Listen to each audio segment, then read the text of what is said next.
Esa noche, él no sabía que pisaba un cementerio clandestino, sin lápidas ni cruces, con solo 2 muertos.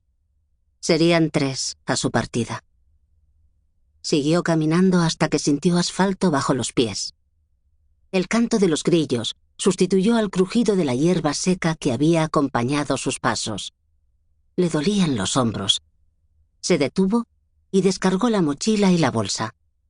En la bolsa de viaje había metido ropa, calzado y un neceser.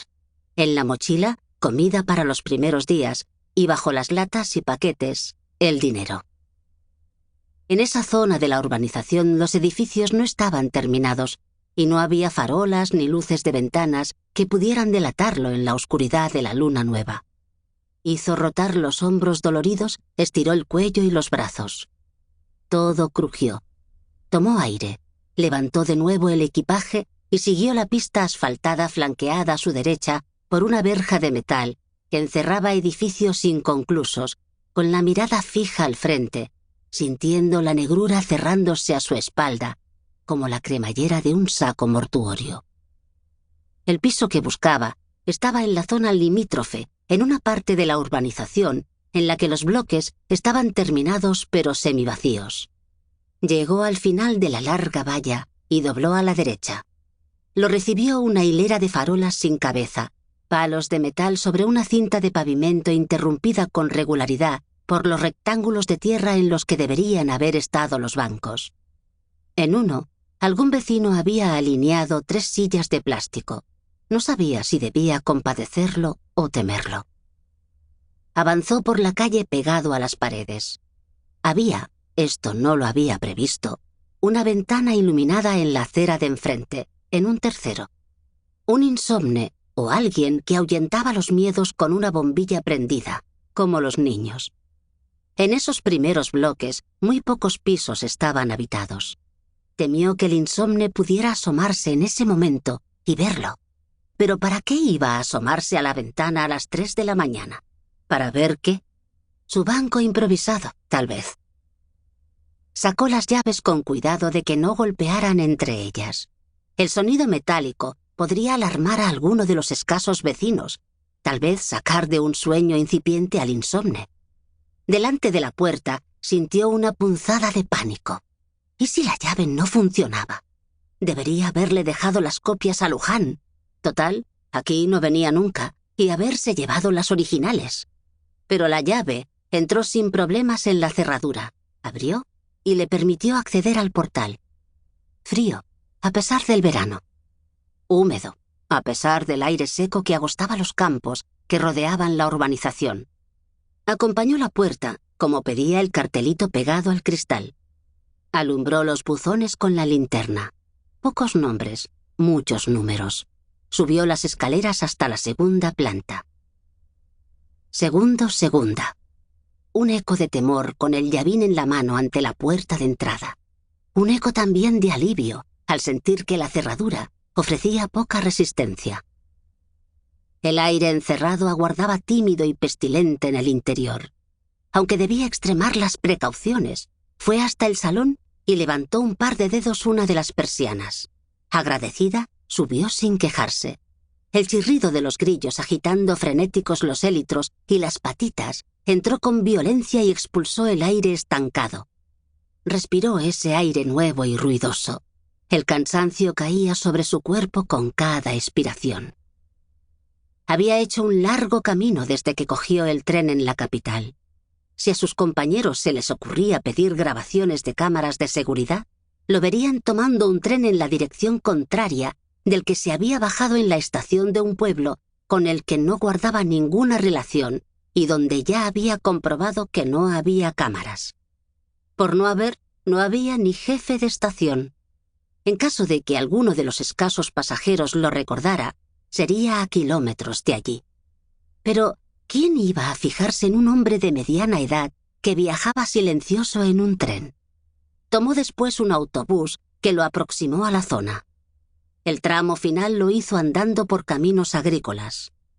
A un lado, la devastación de los campos de girasoles cosechados. Al otro, la resignada espera amarilla de los trigales. Solo se había cruzado con un hombre en tractor que lo saludó con la mano.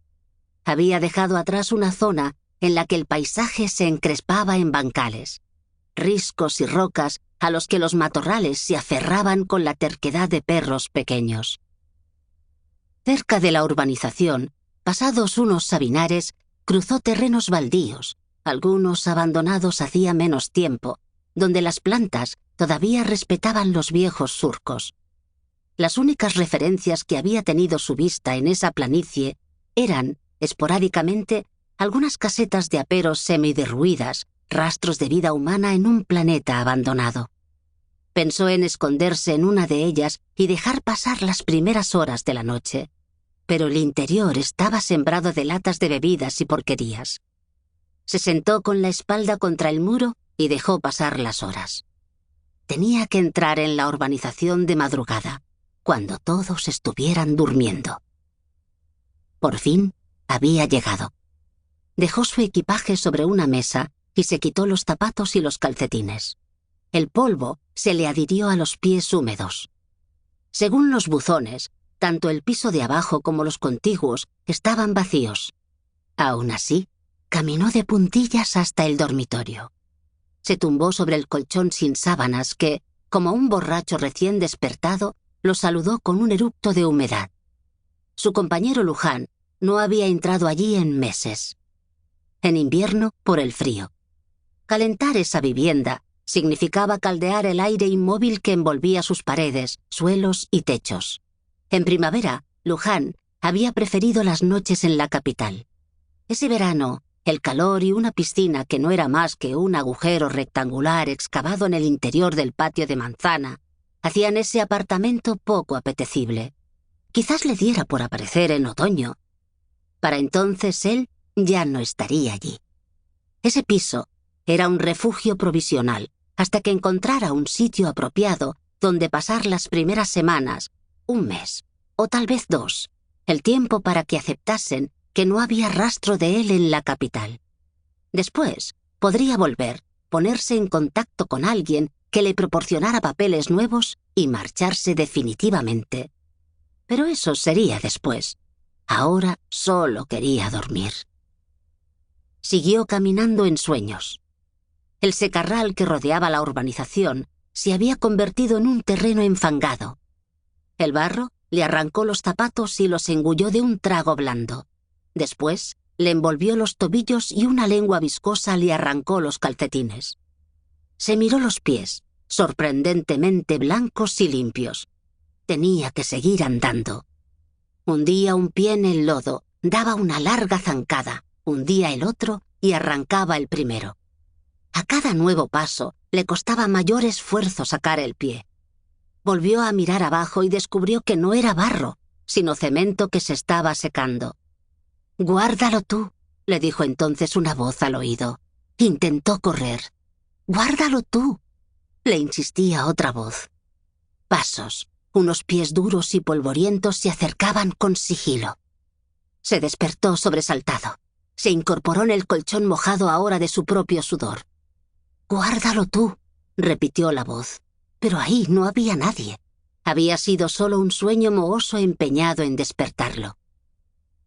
La línea de luz gris que entraba por la rendija de la persiana le advirtió de que tal vez había cometido un error. Se levantó muy despacio. No quería hacer ruido. Se acercó a la ventana.